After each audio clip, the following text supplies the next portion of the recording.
جو دیواریں کمزور بنیادوں پر قائم ہو جائیں گی وہ عمارتیں کبھی قائم نہیں رہتی، وہ چھتیں گر جاتی ہیں۔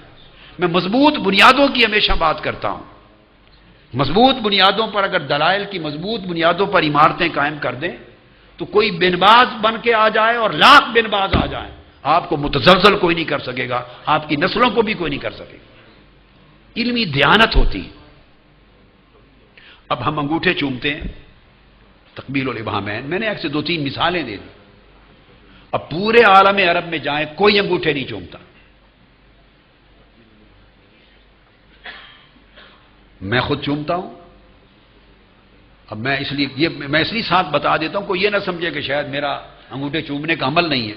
میں تو انگوٹھے وہ چومتا ہوں کہ کوئی سنی نہیں چومتا، کوئی بریلوی نہیں چومتا ہوگا۔ آپ پوچھیں گے جی آپ کون سے چومتے ہیں کہ کوئی بریلوی نہیں چومتا؟ سنیں، کل علماء اہل سنت انگوٹھے چوم کے کیا پڑھتے ہیں؟ صلی اللہ تعالی علیہ یا رسول اللہ اور قرۃ عینی بک یا رسول اللہ، یہ طریقہ ہے۔ اب جو میں پڑھتا ہوں وہ بھی سن لیں۔ اب دنیا تو نہیں سن رہی ہوتی نا، لاؤڈ سپیکر پہ تو نہیں پڑھتا، تو میں پڑھتا ہوں تو میرے آقا سنتے ہیں، اللہ سنتا ہے۔ میں کیوں کہا کہ اس طرح کے چومتا ہوں کہ کوئی نہیں چومتا؟ میں جب انگوٹھے چوم کے کرتا ہوں دوسری بار قرۃ عینی بک یا رسول اللہ، پھر دوسرا جملہ پڑھتا ہوں قرۃ عینی بنالیک یا رسول اللہ، قرۃ عینی بتربت نالیک یا رسول اللہ، پھر کہتا ہوں قرۃ عینی بتربت نیال اہل بیتک یا رسول اللہ، پھر کہتا ہوں قرۃ عینی بتربت نیال اصحابک یا رسول اللہ، ساتواں جملہ بولتا ہوں قرۃ عینی بتراب مدینتک یا رسول اللہ۔ یہ پڑھ کے تو انگوٹھے آنکھوں پہ پھیرتا ہوں، میرا تو ساری زندگی کا یہ معمول ہے۔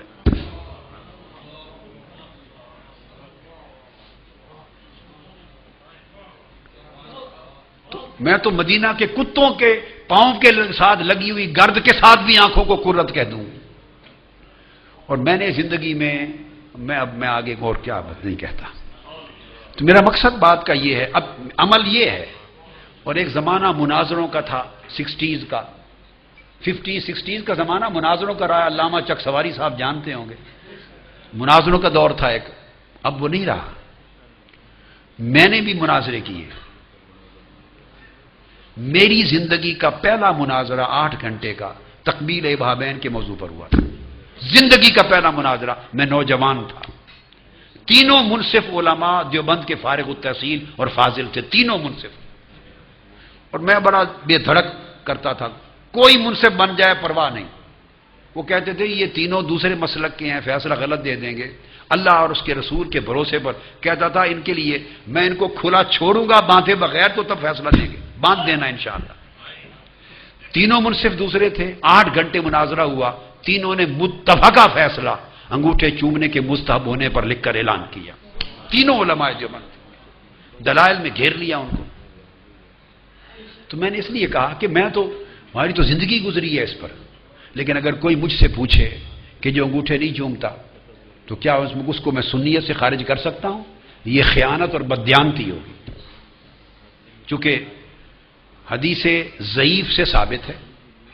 حدیث یہ میں آپ کو بڑا حظ آئے گا اور کام آئے گی یہ طریقہ، میں 2 منٹ لگیں گے، میں وہ مناظرے کا خلاصہ بتا دوں۔ ہوا بھی یہ، میں نے تینوں علماء کو کہا کہ میں نے ثابت کرنا ہے، انہوں نے، ان مولانا نے انکار کرنا ہے، دونوں سے تحریری طور پر کیا ثابت کرنا ہے میں نے، مجھ سے بھی لے لیں، انہوں نے کیا ثابت کرنا ہے ان سے بھی لے لیں، تحریر بند رکھ لیں اور اس کے بعد سنا دیں اور پابند کر دیں، جو لکھ کے عقیدہ دے دیا یہی ثابت کرنا ہوگا۔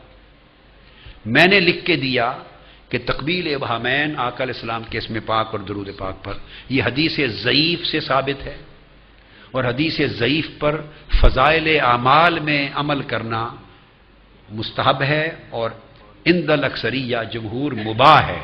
سو جو انگوٹھے چومے آقا کے اسم پاک پر عمل کرے اسے گناہ کوئی نہیں، اور جو نہ چومے اسے بھی گناہ کوئی نہیں، یہ جائز ہے، جس کا جی چاہے چومے، برکت ہے۔ اگر کوئی نہیں چومتا تو وہ ترک واجب کا باعث۔